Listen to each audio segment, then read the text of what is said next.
Welcome to Third Floor Views, a production of Chesapeake Family Life, where we talk about health, education, and living with kids. I'm your host, Janet Jefferson. Today, we're talking about heat illness, how to prevent it, and learn about the Jordan McNair Foundation and the work that they are doing to keep our kids and young adults safe. Joining us today is Marty McNair, founder and father of the Jordan McNair Foundation, and Dr. Rod Walters of the Foundation's Medical Advisory Board. Thank you so much for being here to both of you. Thank you. Thank you.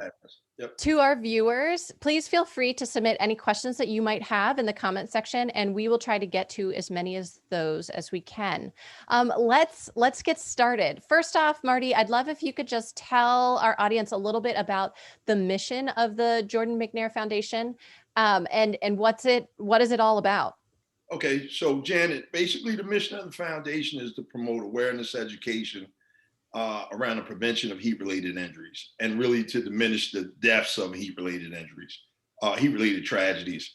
We started the foundation in June of 2018 after our son Jordan passed from complications of a heat-related injury. And one of the things was our motivation behind that is just we had so many questions when Jordan was injured. And then as he fought for his life for those 2 weeks in the hospital. But one of our biggest questions was, of course, as any parent, what happened and how do we go from a healthy child Tuesday morning to an emergency liver transplant Friday morning? And it was just so many questions that, we really just didn't know. And it was like, you think of so many things as a parent, like, what did I send my child into? Did I prepare my child enough? But unfortunately, you just don't prepare your child for what you don't know or what you aren't prepared for.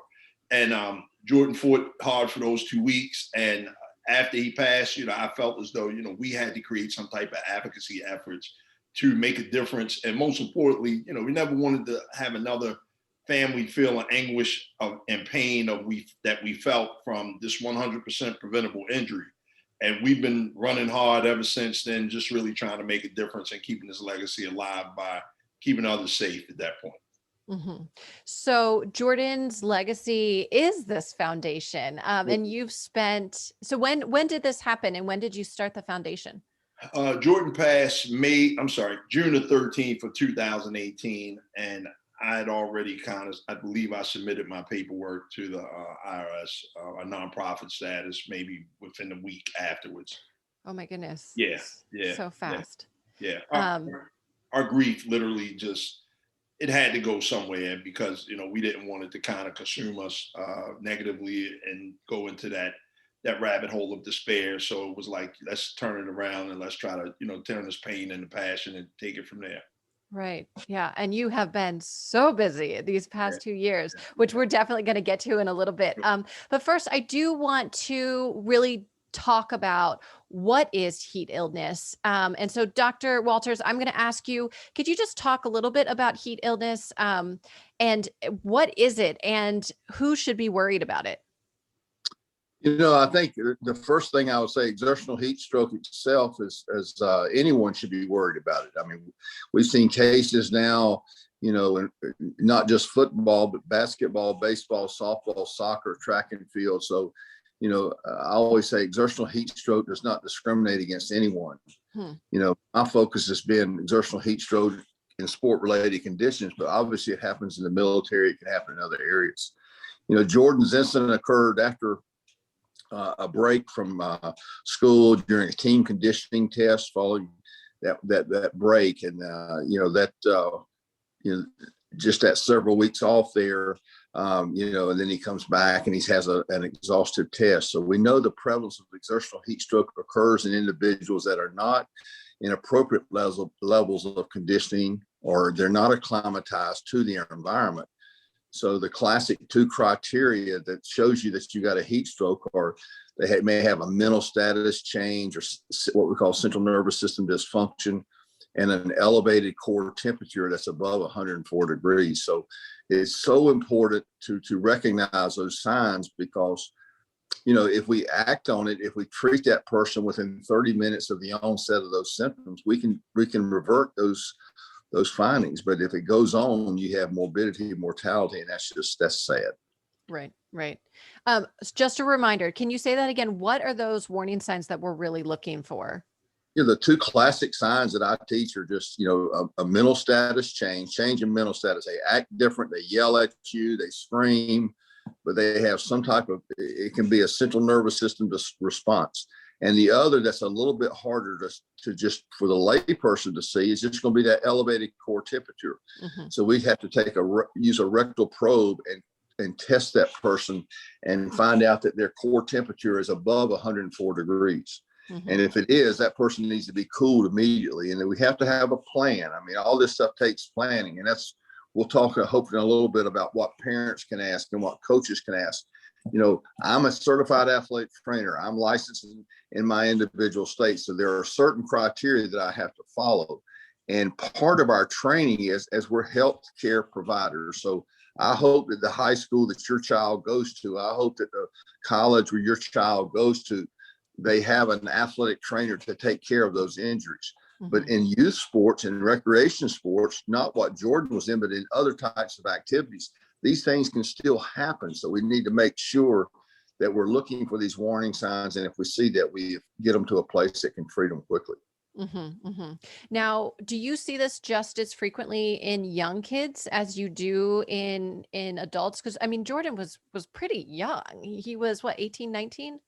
Right. 19. I think what's really concerning, and Marty, I don't mean to hog the bike here, but I think what's really concerning as we look back on this is the number of cases that have happened. The Corey Stringer died back in, 20 plus years ago. And since that time, the NFL has really stepped up their game and they've changed their protocols and they've not had another heat-related illness. But we have 4 or 5 of these a year in college and many more in high school. So these are happening and they shouldn't be happening. People have to look at better management. Sickle cell trait, we've changed sickle cell trait. We're screening now, we're testing athletes, and we've stopped deaths from sickle trait, the cycling or the crises that they have, the rhabdomyolysis and those things. We don't have those cases anymore because we're educating and we're treating it. With our exertional heat, the NCAA changed their practice plans in 2003. They went away from back-to-back 2-a-days, and we're still having these events. So it's just they've got to do a better job to make sure these things don't happen. Mm-hmm, mm-hmm. Yeah, it sounds like there's a lot of work left to be done. What are some recommendations then that you would give to people, whether that be parents or coaches or even students themselves or athletes themselves, that they can keep in mind and really help prevent these preventable injuries? I think in youth sports, it's very important that coaches understand the warning signs, that they're trained in first aid, and they have an understanding of both the cause and the prevention of exertional heat stroke. It's not just the treatment, but it's the prevention. Marty said it in his opening comments. This is a totally preventable incident. So not many things in sports medicine did I ever teach or treat that were 100% preventable. So I think the proper development, practice, and initiation of emergency action plans to having a plan in the event of an incident, this is critical. Mm-hmm. We know in cases where an appropriate plan is in place and the patient's conditioning, his condition as in his status is rapidly recognized and is rapidly assessed as in that core temperature assessment of those signs and symptoms, and they appropriately cool that person within the 30 minutes, we decrease and we prevent the morbidity and mortality that takes place. And these patients, in cases of exertional heat stroke, when it's delayed, that's where we have problems. These principles are exactly what our team of physicians and athletic trainers are going to share with the participants because they've got to have this. And again, I want to go back. I think there's a difference in care for recreation sports and scholastic sports and collegiate sports and professional sports, because the scholastic, collegiate, professional sports have healthcare providers as in certified athlete trainers there. These other places, we have to make sure that we don't get these kids in trouble and then have to be treated. So just what it's worth. Right. Yeah, because the support staff isn't there to help, and then you're just relying on parents or maybe a coach that doesn't have a ton of training, which that makes it extra scary. So when you say cool someone down, what does that mean? Do you mean like drink a little bit of water? Do you mean jump into an ice bath? Thank you for asking that. I should have clarified that better. We want them in a cold water immersion bath, Okay. 55-degree temperature. The water needs to be circulated. Dr. Doug Costa has done some research on this, and they looked at various methods. And some people think fans cool you down, misting fans, cold towels. None of these are effective. The only true gold standard for cooling a person is getting them in a tub. And what's really sad is when these people have had exertional heat strokes and there's been a tub right beside them and they didn't utilize that. So we have to teach people to, recognition, assessment, and treatment, that rapid cooling, because that's what's going to save that person's life. That's what's going to be effective. In talking to my peers of athletic trainers at around the country, whether it be high schools or colleges, many of them have had heat strokes where they put them in that cold tank and they get that temperature down and they end up, being fine the next day. So it's you're going to let them recover a couple of days, but at the same time, their conditions, they come around very quickly. Janet, and then, 1 second. Yes, please. And I'm gonna tell you, and obviously Rod is the medical professional here. And one of the things that while Jordan was going through this whole process, I didn't know any of this. I had no clue. Jordan was a lifelong athlete. I never ever saw any type of preventive equipment. I wouldn't know what to look for, whether it's an AED machine. Never saw a cold water tub in all the places that he's played, camps, combines across the nation. And one of the things that and I know Rod gave the medical term, and Rod, please, I hope I don't shoot too far to the left, but what made me understand what a heat stroke was, it was, I think I read it somewhere, it was when your body temperature goes above 104 degrees, I'm speaking as a parent, in layman's terms, that's the equivalent of your body being in a microwave oven. And you have that 30-minute window to cool that body down, or therefore you go from a healthy kid Tuesday to an emergency liver with 85% of Jordan's liver had necrosis within days. So you just makes you wonder, and I know without going into depth where the majority of the damage was done, but that's what it looks like. Your organs start to cook when that body temperature goes above that. So it's imperative to cool it down within that time frame. So scary. And you got to remember, Marty, when you get overheated like that, 104 degrees, your body's not cooling down. It's still going because those muscles are working. You're creating energy. And, the laws of physics say energy cannot be created nor destroyed. So once it's generated inside that muscle, it's got to be given off. So it's trying to get to the core. And if you have especially in a larger athlete, like an offensive or defensive lineman, they have, higher levels of fat. So they're insulated. So it's even harder to cool. So that's why it is imperative that we identify these things and we cool these people down in a timely manner. What do you recommend for a parent or a coach who doesn't have access to something like a cold water tub? If they are just playing recreational sports and they are just sitting on the field on a hot summer day, is there anything that you could do? Or is it just like call 911 and get this kid some help fast? Rod, can I answer that? Go ahead. Yep, go ahead. Go ahead. So basically, Janet, and this goes to all parents. One of the main things, the main thing is prevention, and that's really the main thing. And, Great. And prevention looks like, guess what? Can you imagine my thought process when I initially went to a store that sells cold water tubs? We call them cold water tubs, but they could be just a wading pool or a plastic tub, a feeding trough. It just depends. We use them for that particular stuff. Right. Now, can you imagine my thoughts when the first time I went and started looking at cold water tubs to donate to programs, and I saw 150 gallon cold water tub for $139. So can you imagine what my thought process was? Okay, would Jordan still been here if this piece of safety equipment was here? So as parents, one of the main things is you have to know, like Rod just said, you have to know the value of the safety equipment first and foremost. You can't have a cold water tub on the field and not utilize or just not know the value of it. So education is key. Preventive education is key. A cold water tub, I mean, the price on them is, we gave a couple hundred of them away. I mean, the programs, and everybody's mindset was, we don't have it in the budget. So keep in mind, a cold water tub is literally $100, literally, or less. So it wasn't in their budget. It's just the fact that people don't understand the value of one.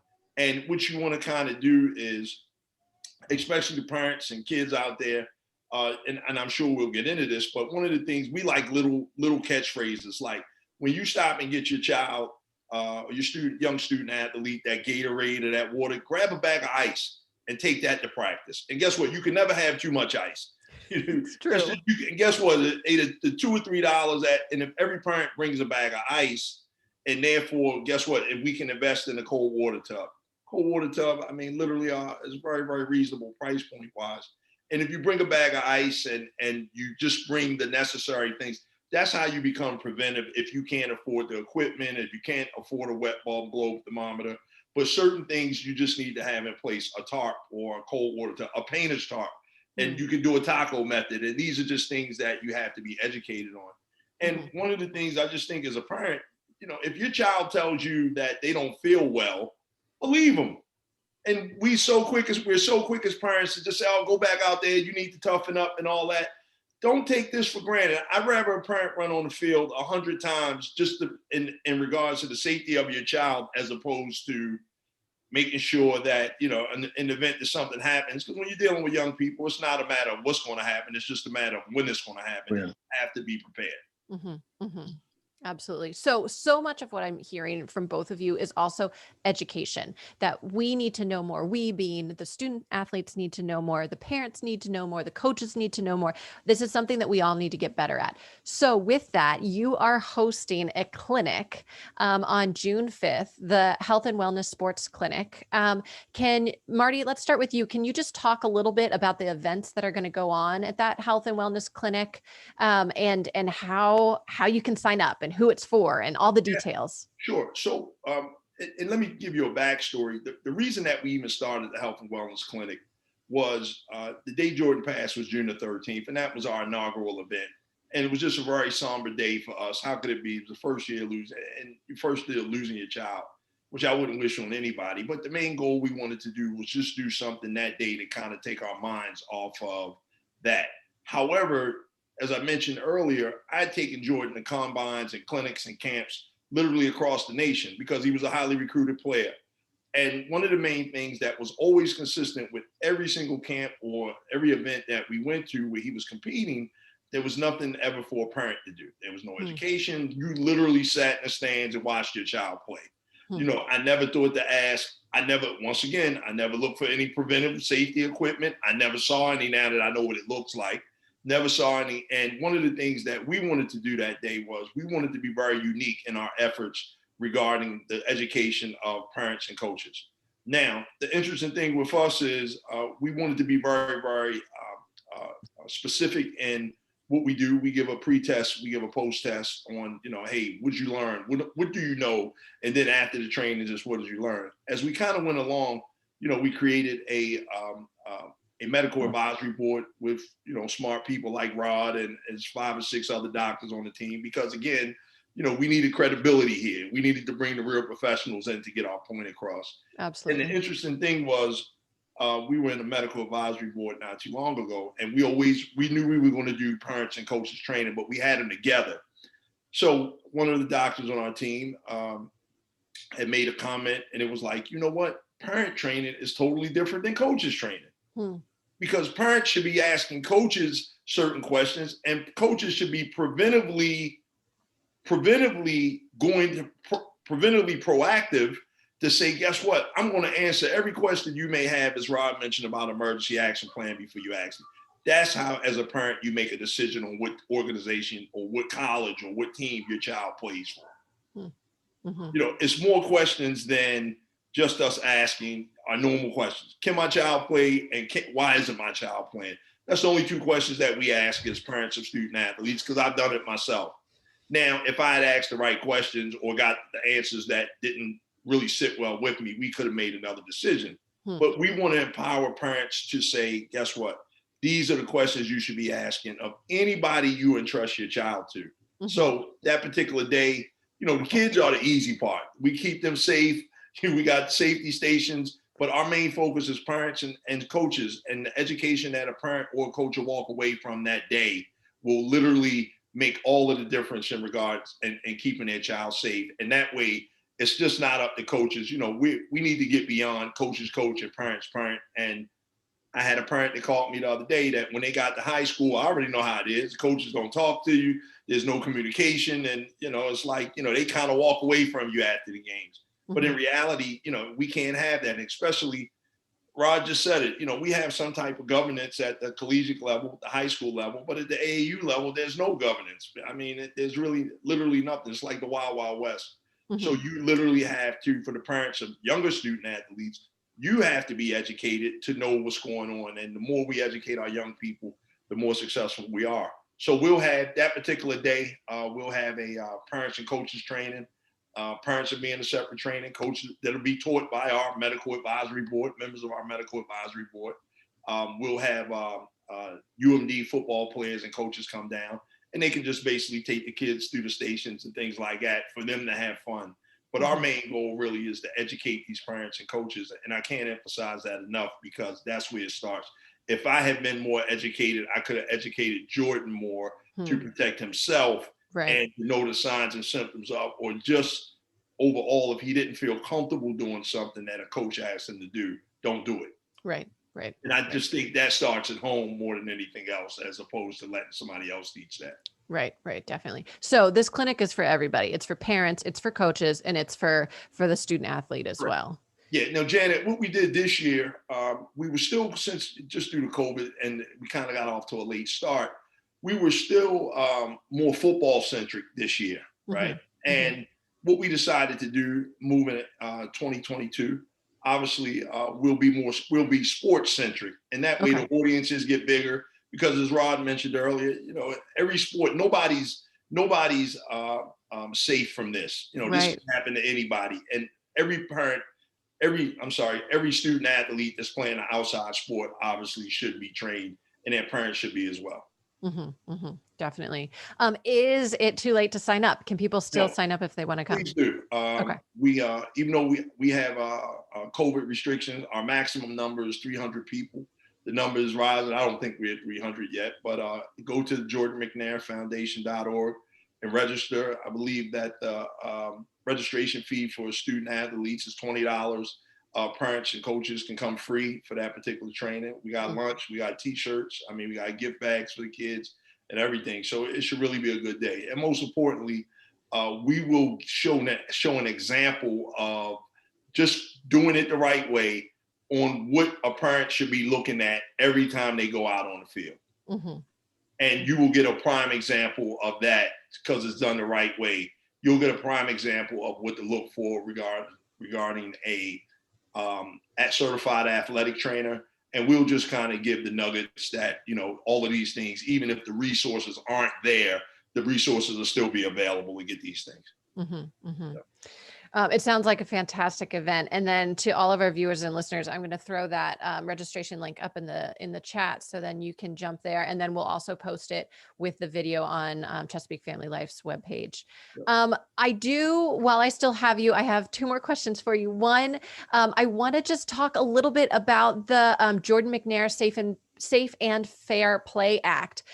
Tell me about the legislation that is just happening and what this means for student athletes. Yeah. Okay. Thank you. Great question.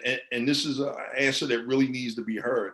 The Jordan McNair Safe and Fair Play Act has two components to it. It has a student athlete health and wellness at a collegiate level, and then a collegiate level in the state of Maryland. And then you have the name, image, and likeness, which has been getting all of the hoopla against, in America right now when it comes to college athletic sports. One of the main things that we were very, very adamant about was we didn't want to use Jordan's name out of notoriety. And unfortunately, but it just is what it is. Jordan has become the poster boy for collegiate athlete safety, especially in the football arena.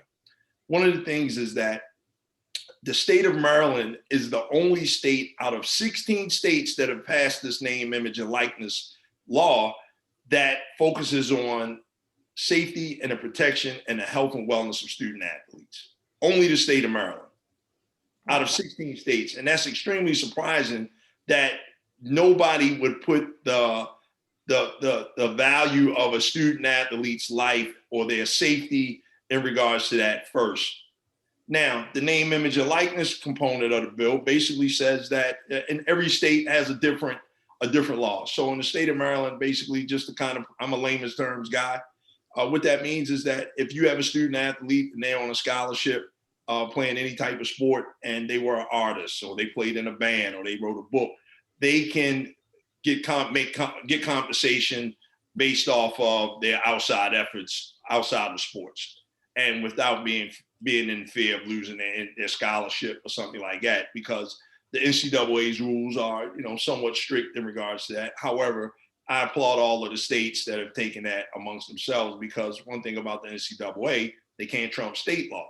And I didn't know that until recently, since we've been in the legislation process. But the NCAA just kind of comes across as this big Oz-like entity that, what do they do and what don't they do and all these type of things, where in reality, a state can pretty much protect their student athletes and do whatever they feel as though they need to do in regards to the name, image, and likeness of the student athletes. So basically, that's pretty much the bill. But I want to emphasize, our thing is, we're a safe education, prevention, and awareness program, and student athlete safety is our primary focus. So I applaud Maryland, because out of 16 states, once again, I hate to make it sound redundant, but I'm just glad that we're the ones that put that at the forefront. Right. Absolutely. Yeah, it's a really big deal. My last question, you have already accomplished so much in such a short period of time, between moving legislation forward to education and scholarships. We didn't even talk about scholarships, but you've been so busy. What's next? What do you want Jordan's legacy to be? What are sort of your hopes and dreams for the foundation? You didn't mention I wrote a book too, but we've been busy. We've been busy, boy. And the name of my book is Can My Child Play? You can get that at our website. I always plug our book in. Yes, please do. It speaks to everybody, and especially it speaks to family. It talks about my redemption, how to co-parent a successful child. And I mean, it just goes on, and it touches so many different people. What I like to see, my ultimate goal, and Rod and I speak about this frequently, we just partnered with University of Maryland system, or the college system and the university system. One of the main goals I would really like to focus on is a Jordan McNair Institute at UMD. And that's basically a research institute. And what we like to focus on is heat-related injuries in student athletes that were Jordan size. Because Rod just kind of said it, we understand because we speak this language frequently, but a lot of times as a parent of a student athlete, keep in mind, the bigger kids are going to take a longer time to cool down. Right. And that's the research that we want to do. Rod, I know if you want to add anything, please join in. But that's the ultimate goal. And that's how we keep Jordan's legacy alive, by continuously doing research and saving the lives of others. And that's really our primary focus from that perspective. Right. Absolutely. You said it well. I think that's a big need, is that, so many of the studies about exertional heat stroke are about 120-pound people running marathons. We know that every year at the Boston Marathon, there are multiples of exertional heat strokes occurring there, but they identify them, they treat them, and they live another day. So we just like to see some research in big fleshy guys and like, me. And I think that would just be a great thing to show that, and look at how the response, look at how just all the factors that are related there. How do we handle those types of situations? I think all this is great. I think the other thing that I really am anxious about, and Marty and I talked briefly about this is not something we're definitely going to move ahead yet, but we've talked about in other medical organizations, they have coaches that support. So if a person's having on dialysis, they may have a dialysis coach. If they've had a kidney transplant, they have a kidney transplant coach. If they're a diabetic, they may have a parent that's trained as a coach to help them there. And I'd love to see the same thing as far as developing coaches to support people with special needs, such as maybe even exertional heat stroke. Train parents with an online course to understand the components of the emergency action plan and help us identify prevention and intervention for exertional heat exhaustion. I think there's no way to replace, these coaches are not going to replace healthcare workers, as I told you earlier, but I think it is important to have people that can identify. So if you see a person, if you're at a practice and a person has a mental status change, they've been working out, they're sweating profusely, and they may be, starting to have what's the signs of a heat stroke, that we know to cool that person. We know how to do that. So I just think it's important to empower these people with some education. But again, this is not replacing healthcare providers. We still need to have those people there, but we got to train parents. They got to know what to look for. Coaches they're part of this team to help us treat these things and prevent these things.